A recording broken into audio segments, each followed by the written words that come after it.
You are a bad bitch whether your credit score is 700 or whether it is 2. Because we what? We don't use capitalism as a gauge for self-worth. Being good at a rigged game is like being the richest dead person. It does nothing for you. In the South, there's a saying. You eulogize yourself every day with the actions you do and the empathy that you show. Every day you leave an impact on your community.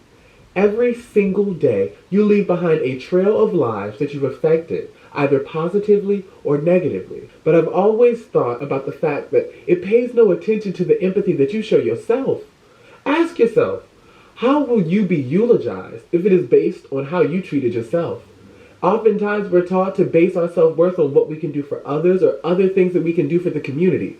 But work on growing and evolving into a more loving individual to yourself, and you'll be a more loving individual to your community. Growth is not about right or wrong, good or bad. Healing is about true and honest reflection. So reflect with yourself on yourself. I know, that one just shook you. Honesty opens the door for forgiveness. And that goes for every relationship that you have. But most importantly, it goes for the relationship that you have with you, okay? Because when you hate yourself, you see in every single other person what you refuse to see in yourself. So long as you can find and point out attributes within others that you don't have to look at within yourself, you will never actually grow. Today, I wanted to remind you that what you focus on expands and grows. And when you focus on your fears and your anxieties, it grows into a panic attack, bitch. When you focus on your strength and your optimism, you overcome insurmountable obstacles. Whether the obstacles be mental, emotional, or physical, you cannot overcome something that you already feel like you are defeated by. Carry yourself with intention and purpose, and be very cautious of the mindset that you carry with you every single day. Check yourself when you feel negativity or judgment creeping into your mind. Even your unconscious and your implicit judgments manifest themselves in your behavior. Whether you know it or not, it will manifest itself because it is truly inside of you already. The healing truly begins when you understand that everything in your life is a part of you, from the good to the bad. It all affects you. It all leaves an imprint on you. And it's okay. There's nothing wrong with you. You're just hurting right now. And one of the most powerful tools to heal that hurting is literally the tool of self-reflection, baby. By looking at yourself and exploring yourself, you can better understand the world that you've crafted around yourself far more deeply. And from the work you choose to do to the people you choose to have in your life, you will have much better understanding as to why they're there when you understand yourself. What a lot of people fear is having to become aware of the part of themselves that they don't like. Because when you become aware, you inherently become responsible for dealing with what you just experienced.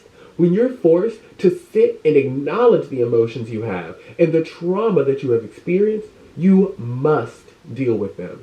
Even if the version of dealing with it is ignoring it. But either way, the emotion will always be there. But it's just a matter of whether you heal the wound or allow it to fester. And please, bitch, don't let it fester. And the more you allow it to fester, the more the rest of your life becomes affected. But just like every relationship in life, there is no such thing as too late to heal. That loving and respecting something are two very, very, very different things. So just know that as you move forward, remind yourself that loving yourself and respecting yourself are two very, very different things. You may be doing a lot of self-love, but are you giving yourself self-respect? Because you may be filling up a lot of the holes in yourself with love, but what you really need is to fill it up with some respect, because you deserve to love yourself in a way that's actually healing. If the love you're giving yourself is not healing, it's not real love, baby. It's something that is truly making you avoid dealing with real love. And that is that on that. I hope that this message was something you could connect with. I loved writing it. I loved getting to remind myself of the words as I was going over it right now. I think that something that is very, very powerful that I took from this was love and respect are two very different things. And I realized that I was giving myself a lot of self-love, but I wasn't giving myself self-respect. I wasn't giving myself the respect of saying, Junior, you're feeding into a cycle that may be continuing your mental stability right now, but it's not giving you mental growth. Because at the time I was in mental depression. So staying static mental depression was not good. I needed to get back. I needed to get back to who Junior was. Get back to actually respecting myself in the way that I can't even say that I necessarily ever did it before, because I don't really feel like I've ever respected myself and loved myself this much at the same time. So, welcome to my journey. These are things that I've learned, and I hope it helped you. Thank you for listening. Thank you for sharing. Thank you for liking. Thank you for subscribing. I am so excited for some of the content that's coming out. I will see you next week for next Monday's sermon, but hopefully I will see you before then, because I will be dropping some videos before then on my YouTube. So, thank you. Keep an eye out and get ready for some amazing content. Mwah. I love you, and thank you again. Bye. That's that one. That.